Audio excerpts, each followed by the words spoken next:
Welcome, everybody. It is such a beautiful day today. I'm outside enjoying the sunshine and the birds chirping, and my son is playing basketball.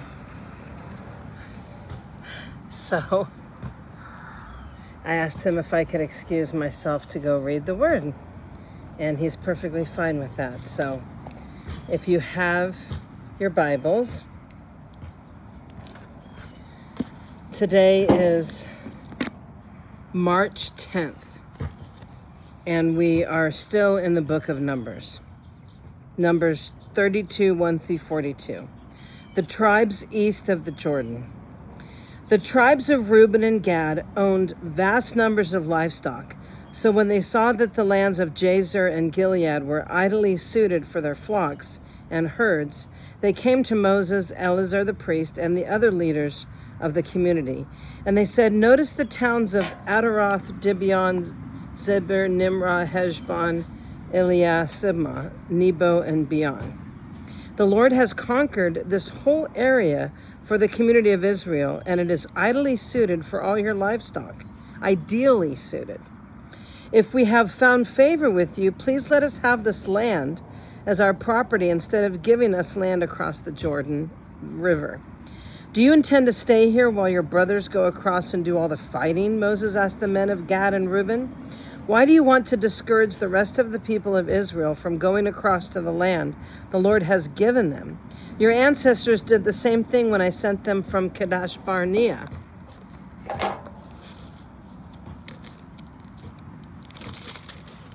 To explore the land. After they went up to the valley of Eshcol and explored the land, they discouraged the people of Israel from entering the land the Lord was giving them. See, they gave a bad report. And that's what I'm talking about, is giving a bad report and discouraging people. The Lord was very angry with them, and he vowed, "Of all those I rescued from Egypt, no one who is 20 years old or older will ever see the land I swore to give to Abraham, Isaac, and Jacob, for they have not obeyed me wholeheartedly. The only exceptions are Caleb, son of Jephunneh the Kenizzite, and Joshua, son of Nun, for they have wholeheartedly followed the Lord." The Lord was angry with Israel and made them wander in the wilderness for 40 years until the entire generation that sinned in the Lord's sight had died. I don't know about you, but I do not want to wander around for 40 years. I've been wandering around in my own personal wilderness for the last year, waiting for this prayer to be answered and that prayer to be answered. That's bad enough. 40 years? No, thank you. Back to verse 14. "But here you are, abroad of sinners, doing exactly the same thing. You are making the Lord even angrier with Israel. If you turn away from him like this and he abandons them again in the wilderness, you will be responsible for destroying this entire nation." But they approached Moses and they said, "Well, we simply want to build pens for our livestock and fortified towns for our wives and children. Then we will arm ourselves and lead our fellow Israelites into battle until we have brought them safely to their land. Meanwhile, our families will stay in the fortified towns we built there, so they will be safe from any attacks by the local people. We will not return to our homes until all the people of Israel have received their portions of land. But we do not claim any of the land on the other side of the Jordan. We would rather live here on the east side and accept this as our grant of land."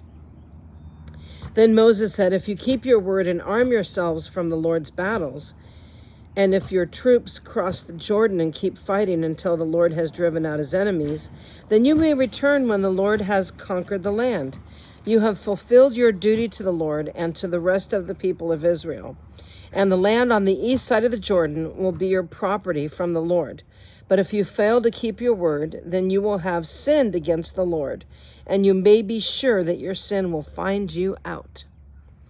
Go ahead and build towns for your families and pens for your flocks, but do everything that you have promised."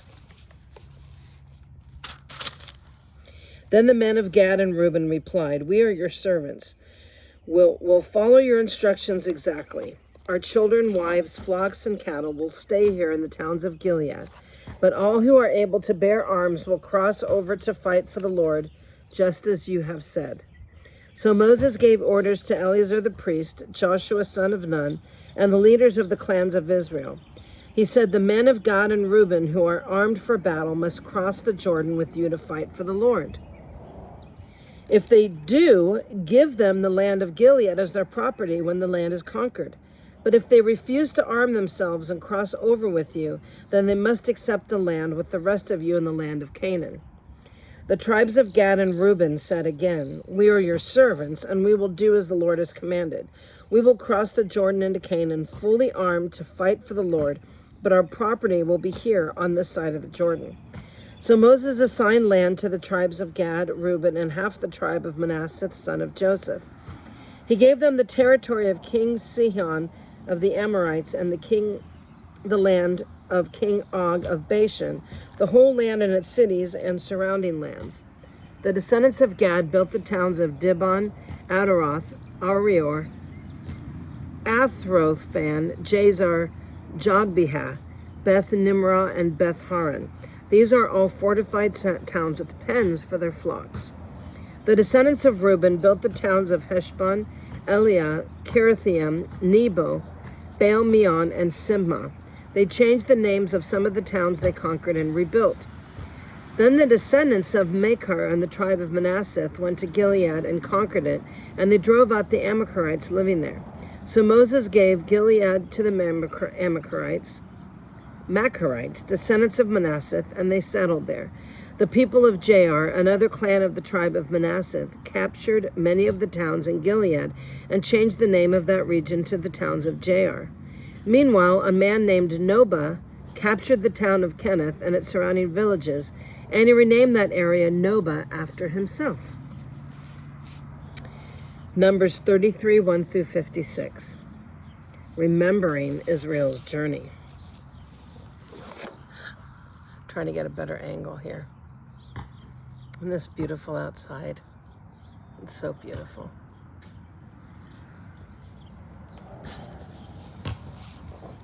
Remembering Israel's journey, Numbers 33, 1 through 56.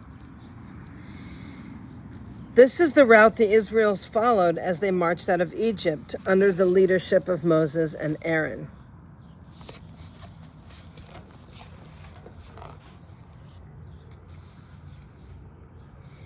At the Lord's direction, Moses kept a written record of their progress. These are the stages of their march, identified by the different places where they stopped along the way. They set out from the city of Ramses in early spring, and on the 15th day of the first month, on the morning after the first Passover celebration, the people of Israel left defiantly, in full view of all the Egyptians. Meanwhile, the Egyptians were burying all their firstborn sons. I can't even imagine. I have one son, and there's no way I would ever want to be the one to bury my son. Oh, Lord, have mercy. Meanwhile, the Egyptians were burying all their firstborn sons, whom the Lord had killed the night before. The Lord had defeated the gods of Egypt that night with great acts of judgment. Telling you, there's only one God, and it's the Lord Almighty, Jesus Christ. After leaving Ramses, the Israelites set up camp at Succoth. Then they left Succoth and camped at Etham at the edge of the wilderness. They left Etham and turned back toward Pi-Haroth, opposite Baal-Zephon, and camped near Migdol. They left Pi-Hathroth and crossed the Red Sea into the wilderness beyond. Then they traveled for 3 days into the Etham wilderness and camped at Merah. They left Merah and camped at Elim, where there were 12 springs of water and 70 palm trees. They left Elim and camped beside the Red Sea. They left the Red Sea and camped in the wilderness of Sin. They left the wilderness of Sin and camped at Dovkaf. Then they left Dovkaf and camped at Alash. They left Alash and camped at Raphtaim, where there was no water for the people to drink. They left Raphtaim and camped in the wilderness of Sinai. They left the wilderness of Sinai and camped at Kibroth Hattaavah. They left Kibroth Hattaavah and camped at Hazroth. They left Hazroth and camped at Ramah. Then they left Ramah and camped at Ramah Perez. My goodness. This just goes on and on. They left Ramah Perez and camped at Libnah. Then they left Libnah and camped at Rizah. They left Rizah and camped at Kelilath. They left Kelhilath and camped at Mount Shepher. Then they left Mount Shepher and camped at Haradah. Then they left Haradah, camped at Malakaloth. They left Malakaloth. Then they camped at Tathoth. Then from Tathoth they camped at Terah. Then from Terah they camped at Mithkath. They left Mithkath and camped at Hashmanah. They left Hashmanah and camped at Moseroth. They left Moseroth and camped at Ben-Jekhen. They left Ben-Jekhen and camped at Hor-Haggidgad. They left Hor-Haggidgad and camped at Jothbanath. They left Jothbanath and camped at Abranah. They left Abranah and camped at Eleazar-Geber. Then they left Eleazar-Geber and camped at Kadesh in the wilderness of Zin. They left Kadesh and camped at Mount Hor at the border of Edom. While they were at the foot of Mount Hor, Aaron the priest was directed by the Lord to go up to the mountain, and there he died. This happened in midsummer in the first day of the 5th month of the 40th year after Israel's departure from Egypt. Aaron was 123 years old when he died there on Mount Hor. At the time, the Canaanite king of Arad, who lived in the Negev in the land of Canaan, heard that the people of Israel were approaching his land. Meanwhile, the Israelites left Mount Hor and camped at Zalmanah. Then they left Zalmanah and camped at Punan. They left Punan and camped at Oboth. They left Oboth and they camped at Ai-Abiram on the border of Moab. They left Ai-Abiram and camped at Dibon-Gad. They left Dibon-Gad and camped at Almon-Dibothaim. They left Almon-Dibothaim and camped on the mountains east of the river near Mount Nebo. They left the mountains east of the river and camped along the plains of Moab beside the Jordan River across from Jericho. Along the Jordan River, they camped from Beth Jimoth as far as the meadows of Asiah on the plains of Moab. While they were camped near the Jordan River on the plains of Moab, opposite Jericho, the Lord said to Moses, "Give the following instructions to the people of Israel. When you cross the Jordan River into the land of Canaan, you must drive out all the people living there. You must destroy all of their carved and molten images and demolish all their pagan shrines. Take possession of the land and settle in it, because I have given it to you to occupy.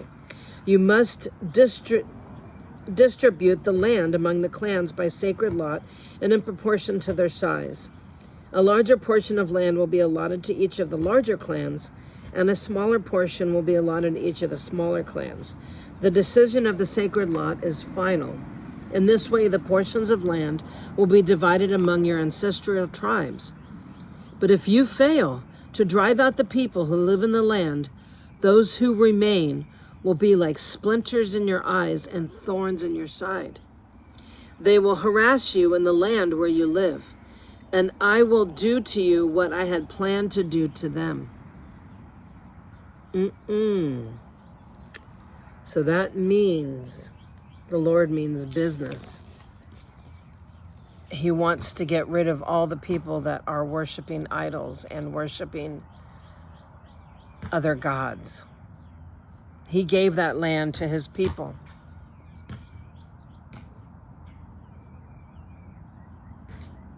Wow. That's pretty serious.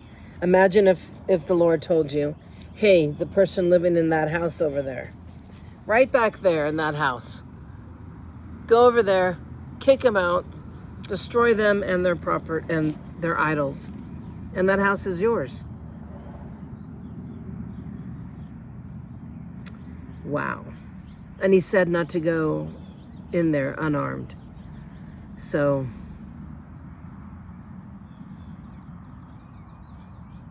that's pretty serious. Have you ever been in a situation like that where the Lord just told you to cut them off, destroy your relationship with this person, walk away? Wow. That's pretty heavy stuff that they had to deal with, but the Lord was not messing around. Anyhow, Thank you for being here today.